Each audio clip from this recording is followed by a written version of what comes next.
20-25 হাজাৰতকৈ নিযুক্তি হোৱা নাছিল আৰু নিযুক্তি হোৱাৰ পিছতো বহুতে দৰমহা নাপাইছিলে কাৰণ প্ৰতিটো নিযুক্তিতে দুৰ্নীতি হৈছিলে আদালতৰ গোচৰ হৈছিলে আৰু চৰকাৰী চাকৰিয়ালে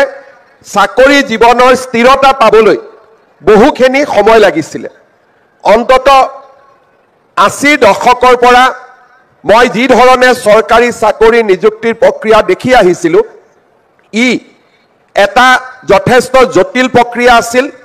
আৰু ৰাজনৈতিক দৃষ্টিভংগীৰে চৰকাৰী চাকৰি দিয়াৰ কাৰণে ই আদালতৰ গোচৰ আৰু নহলে প্ৰশাসনিক অসুবিধাৰ মাজত ই স্থিৰতা পাবলৈ সক্ষম হোৱা নাছিলে আজিও আমাৰ মাজত বহুতো চৰকাৰী চাকৰিয়াল আছে যাক এতিয়ালৈকে আমি স্থিৰতা দিব পৰা নাই হেহে যেতিয়া মই 1 লাখ চৰকাৰী চাকৰিৰ কথা কৈছিলো তেতিয়া বিৰোধীৰ লগতে আমাৰ দলৰ আমাৰ সতীৰ্থসকলৰ মাজতো সন্দেহ আছিলে আৰু বহু কেইজনে মোক ব্যক্তিগতভাৱে কৈছিলে যে ইমান ডাঙৰ প্ৰতিশ্ৰুতি এটা আমি দিলো এইবাৰটো আমি নিৰ্বাচনত জিকিম কিন্তু অহাবাৰ আমাৰ ইলেকশ্যনত অসুবিধা হ'ব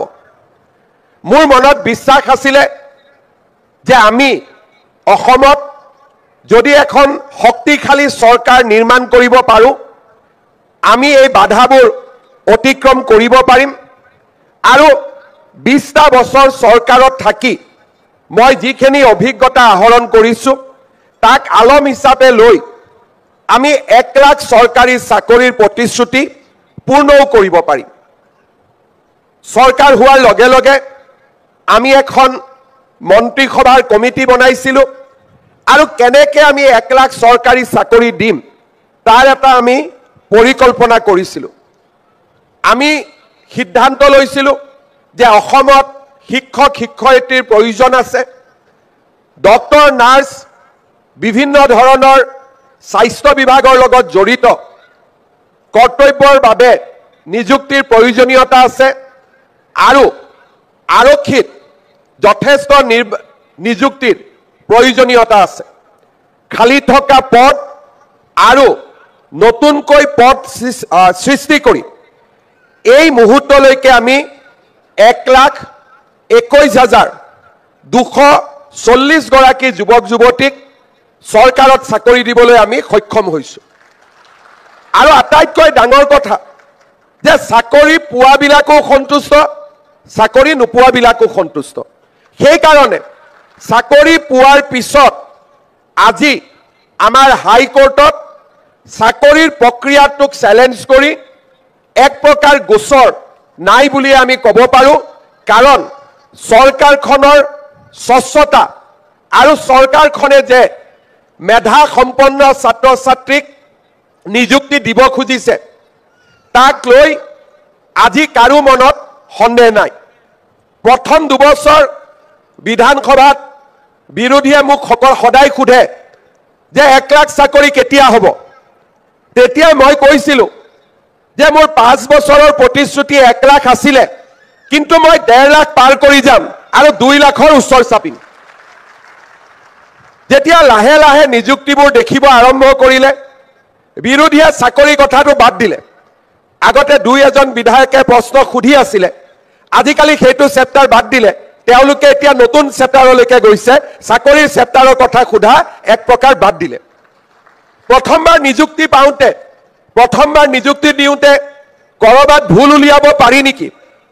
মোৰ অতি মৰমৰ সাংবাদিক বন্ধু বান্ধৱীসকলো ব্যস্ত আছিলে আজিকালি সেই দায়িত্বটো তেওঁলোকেও পালন নকৰে তেওঁলোকেও হাত দাঙিলে যে এইখন চৰকাৰে চাকৰিৰ নামত গণ্ডগোল নকৰে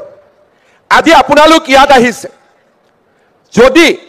অসমত চৰকাৰী চাকৰিৰ স্বচ্ছতা নাথাকিলেহেঁতেন ইয়াত আপোনালোকৰ 5,500 গৰাকীৰ 50 গৰাকীও ইয়াত নাথাকিলেহেঁতেন ইয়াতে জালুকবাৰী সমষ্টি ল'ৰা ছোৱালী থাকিলেহেঁতেন ৰণুজ পেগুৰ ধেমাজি সমষ্টি ল'ৰা ছোৱালী থাকিলেহেঁতেন আৰু কৰবাত আমাৰ খুলখালী কৰবাত আমাৰ ভনী জোৱাৰী ইয়াত ভৰ্তি হৈ থাকিলেহেঁতেন আৰু অসমত তেনেকৈ নিযুক্তি চলিছিলে আৰু এসময়ত চৰকাৰী নিযুক্তিৰ পিছত পিছদিনাখন বাতৰি কাকতত লিষ্ট ওলাই কোন কাৰ খুলখালিয়ে কোন কাৰ ভিনদেউক আৰু কেতিয়াবা কেতিয়াবা কাক কোনে বিয়া কৰাব ঠিক কৰি থৈ দিছে চাকৰিটো এডভান্স হলে বিয়া কৰোৱাত ভাল হ'ব তাৰো লিষ্ট ওলাইছিলে কিন্তু আজি আমাৰ ৰাজ্যখনত এটা ভাবিব নোৱাৰা পৰিৱৰ্তন আহিছে অকল যে শিক্ষকক লৈ নহয় আজি যেতিয়া মই গাঁৱত যাওঁ প্ৰথম প্ৰশ্ন আমাৰ কেতিয়াবা গুৱাহাটীত বহি থকা ব্যক্তিসকলে ভাবে যে নিশ্চয় আমি ইমান লিখা পঢ়া কৰি আছো ফেচবুকত চৰকাৰ এগেইনষ্টত লিখি আছো ইমান কষ্ট কৰি আছো হিমন্ত বিশ্ব শৰ্মাক লৰাবিলাকে লগ পালে নিশ্চয় বহুত টান প্ৰশ্ন কৰে মোক এটাই প্ৰশ্ন কৰে টান প্ৰশ্ন মামা কমাণ্ডৰ পোষ্ট কেতিয়া ওলাব মামা 4000ৰ এপইণ্টমেণ্ট কেতিয়া হ'ব আপোনালোকৰ পিছতে আৰু 4000 থিয় হৈ আছে নহয় এতিয়া মোক গাঁৱত গ'লে এই 4000ে খালি লগ কৰি থাকে যে আমাৰ নিযুক্তি কেতিয়া হ'ব কমাণ্ডৰ নিযুক্তি কেতিয়া হ'ব আৰু মোক খুদে গাঁৱৰ ষ্টেডিয়ামখন বনাই দিব লাগে মই বোলো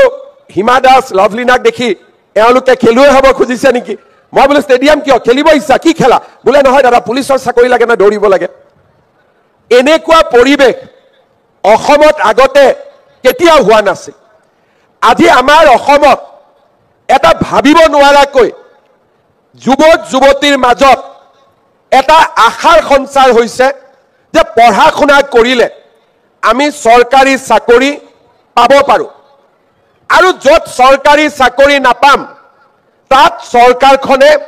আমাক এক প্ৰকাৰ আত্মসংস্থাপন নহলে বিভিন্ন প্ৰকাৰে আমাক নিযুক্তিৰ ব্যৱস্থা কৰিব আজি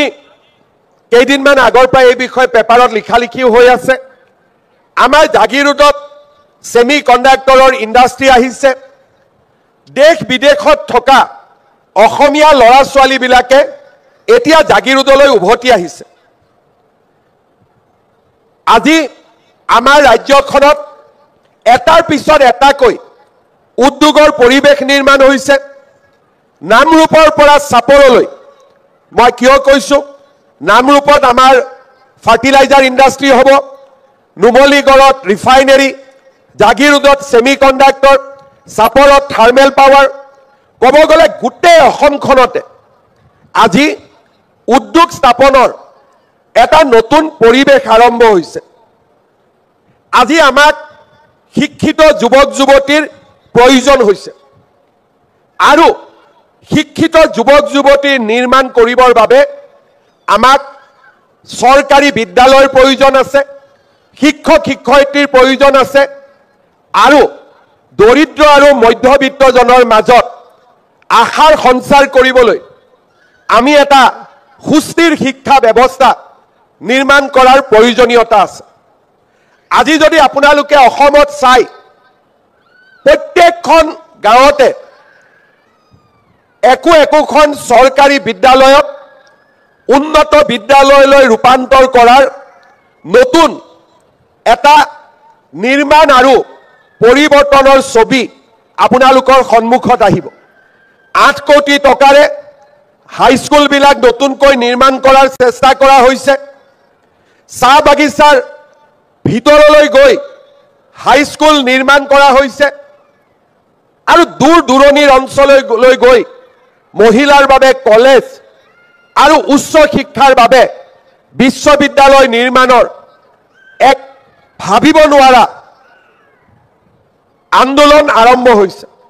যোৱাকালি মাত্ৰ আমি গহপুৰত শহীদ কনকলতা বৰুৱা বিশ্ববিদ্যালয়ৰ আধাৰশিলা স্থাপন কৰিছো আৰু আমাৰ চৰকাৰৰ দিনত চাওতে আমি অসমত 16খন নতুন বিশ্ববিদ্যালয়ৰ স্থাপনত আমি আমাৰ অগ্ৰণী ভূমিকা আমি গ্ৰহণ কৰিছো মহাবিদ্যালয়সমূহত নিযুক্তি বাঢ়িছে মহাবিদ্যালয়ৰ সংখ্যা বাঢ়িছে হাইস্কুল হায়াৰ সেকেন্ডাৰী নিৰ্মাণ হৈছে নতুন পোষ্ট ক্ৰিয়েট কৰা হৈছে আৰু প্ৰাথমিক বিদ্যালয়সমূহকো শক্তিশালী কৰাৰ প্ৰচেষ্টা হাতত লোৱা হৈছে আজি দিনটোত আমি 3800 গৰাকী নিম্ন প্ৰাথমিক শিক্ষক 1750 গৰাকী উচ্চ প্ৰাথমিক শিক্ষাৰ শিক্ষক আমি ইউপিত আমি নিযুক্তি দিয়াৰ বাবে ইয়াত সমবেত হৈছোঁ। আমাৰ অসমত যোৱাটো দশকত বিশেষকৈ 2012 চনৰ পৰা শিক্ষামন্ত্ৰীৰ দায়িত্ব লোৱাৰ পিছত অসমত এতিয়ালৈকে মোৰ হাতেদি আৰু মই সাক্ষী হৈ থকা অৱস্থাত 1.5 লাখ শিক্ষকৰ নিযুক্তি হৈছে আৰু প্ৰতিটো নিযুক্তি স্বচ্ছতাৰ ওপৰত কৰা হৈছে।